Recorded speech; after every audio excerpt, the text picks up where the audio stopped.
Hi guys, how you doing? I'm continuing to read the Healing the Child Within, Chapter 9, beginning to deal with core issues. All are one thinking, or black and white thinking, control, which both I have a lot of problems with, so let's start. Beginning to deal with core issues. An issue is any conflict, concern, or potential problem, whether conscious or unconscious, that is incomplete for us or needs action or change. There are at least 14 core issues in the recovery of Child Within that we can work through. 8 of these have been described by clinicians and authors, including Gravis and Bowden, Cermak and Brown, and Fisher. These core issues are control, trust, feelings, being over-responsible, neglecting our own needs, all or none thinking and behaving, high tolerance for inappropriate behavior, and low self-esteem. To these I have added being real, grieving or ungrieved losses, fear of abandonment, difficulty resolving conflict, and difficulty giving and receiving love. As problems, concerns, conflicts, or patterns come up in our life, we can bring them up with selected safe and supportive people. At first, it may not be clear which of these core issues, or perhaps more than one of them, is involved for us. Core issues do not present themselves to us as an issue.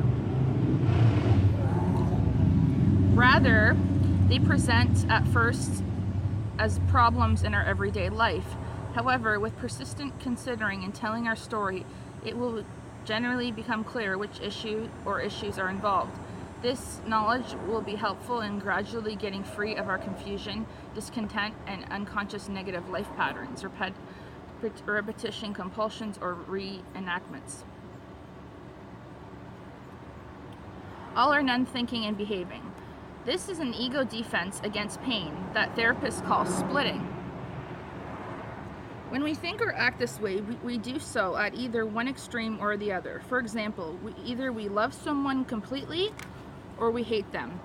There is no middle ground. We see the people around us as either good or bad and not composite they really are. We judge ourselves equally as harshly. The more we use all or none thinking, the more it opens us up to behaving in all or none fashion. Both of these actions tend to get us in trouble and to cause us to suffer unnecessarily. We may become attracted to others who think and behave in all or none fashion, but being around this kind of person tends to result in more trouble and pain for us.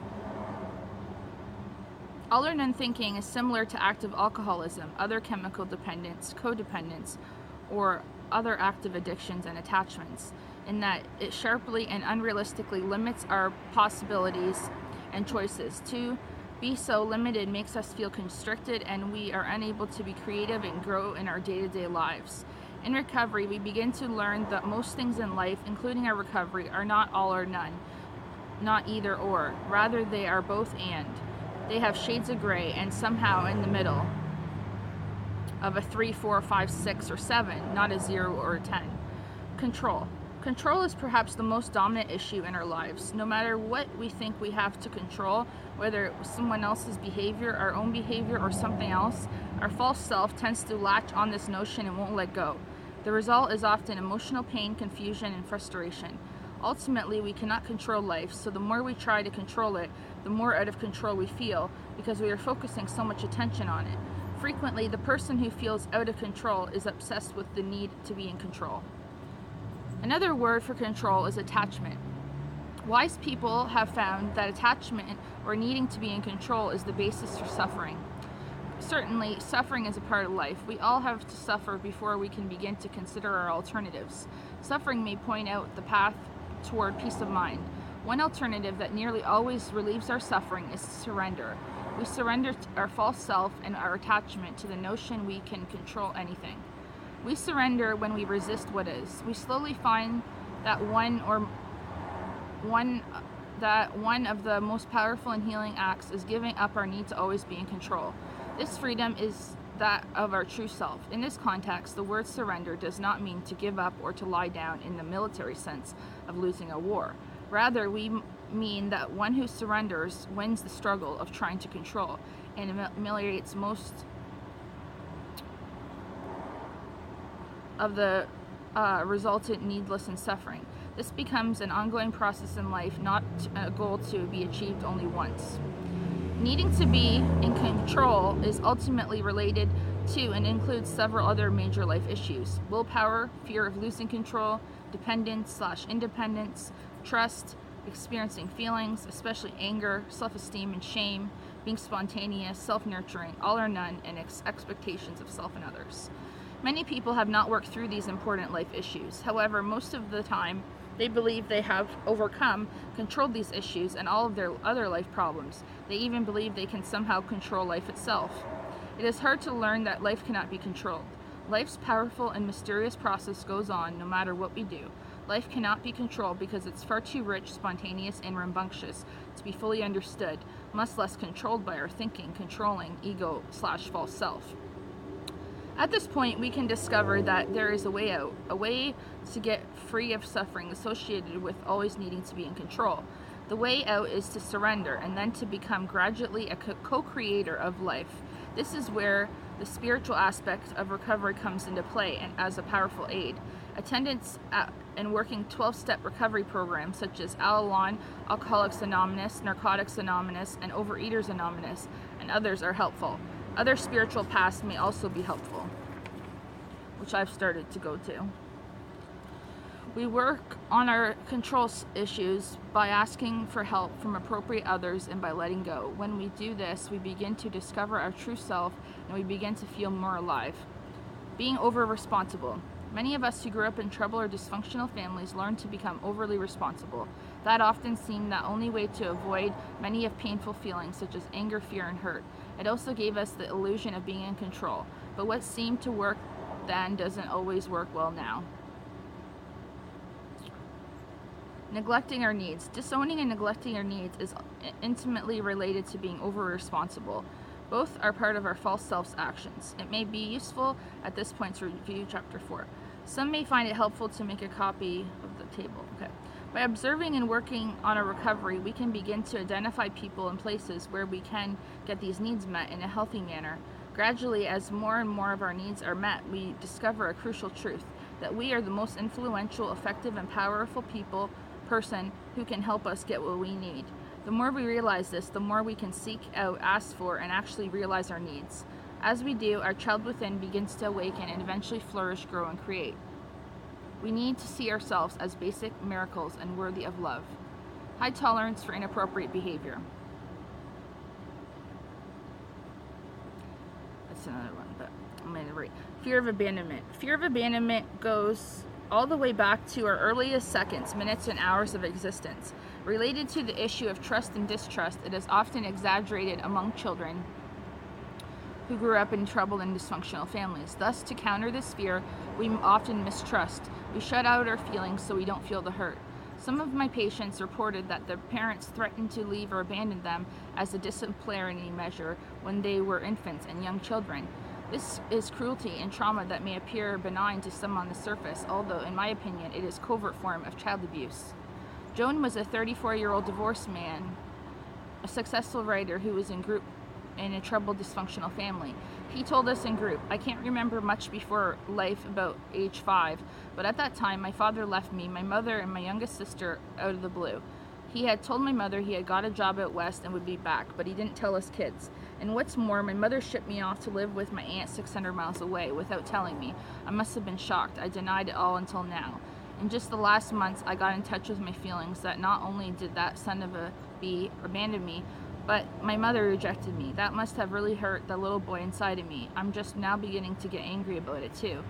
At a subsequent session, he told us, "One way I learned to handle people abandoning me was not to get too close to them. And with certain women, I'd get very close to them, but if any conflict came up for long, I'd leave them right away. I can view it now that I was abandoning them before they could leave me." John continues to work on his feelings of hurt and anger and dealing with this important issue in his recovery, that of abandonment. I suffered with that struggle too. Difficulty handling and resolving conflict. Difficulty handling and resolving conflict is a core recovery issue for adult children. It touches upon and interacts with most of the other issues. Growing up in troubled or dysfunctional family, we learn to avoid conflict whenever possible. When conflict occurs, we learn mostly to withdraw from it in some way. Occasionally, we become aggressive and try to overpower those whom we are in conflict. When these techniques fail, we may become devious and attempt to manipulate. In a dysfunctional environment, these methods may help assure our survival, but they do not tend to work in healthy, intimate relationship. Recovery itself, healing our child within, is built on discovering conflict after conflict, and then working through each. But the fear and other painful feelings that come up as we get closer to the conflict may be too much for us to experience. Rather than face the pain and conflict head on, we may revert to our prior methods. These may include, I can do it on my own. A problem is that on our own has not always worked well for us. Joanne was a 40-year-old woman who had been in group therapy for adult children of dysfunctional families for 7 months. She tried to be a dominant member of the group, but when Ken joined the group, he tried to be assertive with her, and at times was aggressive enough to cause her difficulty and frustration in being as dominant as she had been. After several altercations between Joanne and Ken, Joanne announced that she had decided to leave the group. Upon exploration of the group, their basic conflict was revealed. My co-leader and I said, Joan, Ken, and the group are at a crucial point in their recovery. You right in the middle of an important conflict. You have an opportunity here, since this group is a safe place to work through a core issue for each of you. In the past, how have you dealt with conflict? For me, I usually just run away from it. Or fight, flight, or freeze, right? The group members discussed how they have often ran away from it or became aggressive or even manipulative. You really do have a chance to work through this thing. I hope you don't leave. She said she would think about it, and the next week she returned and said she had decided to stay in the group. She told the group that she had felt they didn't listen to her and support her, and that Ken had joined the group and felt more so. More issues were revealed, including she had always had difficulty recognizing her needs and getting them met. She had always felt unappreciated and unloved by her parents. She, Ken, and the group worked on their conflict, and over the course of several group therapy sessions have resolved it. In handling and resolving conflict, we first recognize that we are in it. We then take a risk, if we feel safe, to disclose our concerns, feelings, and needs. By working through conflict, we learn more and more to identify and work through past conflicts and current ones as they come up. It takes courage to recognize and work through our conflict. Beginning to talk about our issues. In recovery, we begin to report from depths of our true self, such as experiences and fears, such as that of being abandoned. When we share our feelings, concerns, confusions, and conflicts in the company of safe and accepting people, we construct a story that we might not ourselves be able to tell. While it is useful for others to hear our stories, the most useful and healing thing about telling our own story is that we, the storyteller, get to hear our story. Before we tell it, we don't always know exactly how it will come out. So no matter which concern, problem, or life issue we may want to work on, risking and beginning to talk about it with a safe person or persons is a way out of necessary burden of remaining silent and holding in our pain. And when we tell our story from our hearts, bones, and guts, from our real self, we discover the truths about ourselves. Doing so is healing. Most often, when core issues and feelings come up for us early in recovery, our false self actually disguises them into other guises or masks. A task in recovery for us is to learn to recognize issues when they come up. One advantage is talking with safe others with our concerns is that doing so helps to expose and clarify our issues. Other issues. Of our remaining major or core issues of recovery, I have already discussed that low self-esteem. Throughout this group, I discussed the issues of being real, grieving, handling our feelings, and resolving conflict. Triggering core issues. It's almost done here. Many situations can trigger our core issues so that they become activated and begin to enter into our lives more overtly. One situation is an intimate relationship, one in which two or more people dare to be their real selves with another. In an intimate relationship, we share parts of us that we may rarely share with others. Such sharing immediately raises issues like trust, feelings, and responsibility. While we have the opportunity for intimate relationships in recovery, our relationship with our counselor, therapists, therapy group members, or sponsor can and does trigger many issues. To deal with these most constructively, we may practice being our real self as much as possible. This requires us to surrender, to trust, to risk, and to participate, and all of this is potentially frightening. Other situations that often trigger or precipitate the surfacing of these issues include going through major life transitions, demands on our performance at work, home, or play, and especially making visits to our parents or family of origin. When the feelings, frustrations, and issues surface, we can begin to get free of them if we are real, and we share our real self with safe people whom we can trust.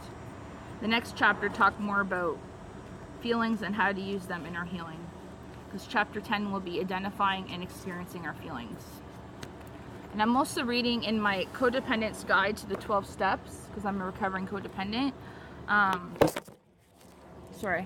Going through the control issue. I'm looking at this question here. I read the control step.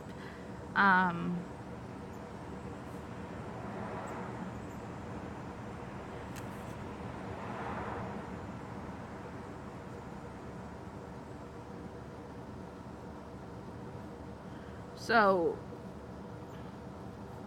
what is the current state of your relationships with these people? Family, friends, co-workers. Do you have relationships, or are you feeling alone and isolated? It's a question I want to answer.